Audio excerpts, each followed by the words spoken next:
अलग अलग तरीके से हमारे आर्थिक रूप से कमजोर भाई बहनों को हम योगदान तो पहुंचा रहे हैं। बहुत बड़ी संख्या में जैन समाज में भवन निर्माता भी है।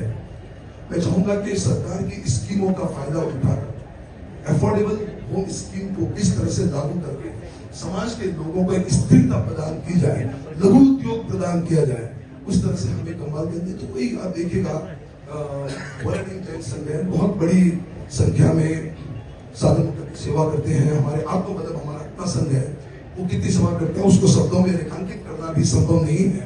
बावजूद इसके साल प्रति साल दर वर्ष वो संख्या कम नहीं हो रही है, कम होने के बजाय बढ़ रही है। तो इसके ऊपर हमें एक मजबूती से काम मैं समझता हूँ करना चाहिए। बहुत जल्द हम भगवान महावीर का 2550वां जन्म दिवस मनाने जा रहे हैं।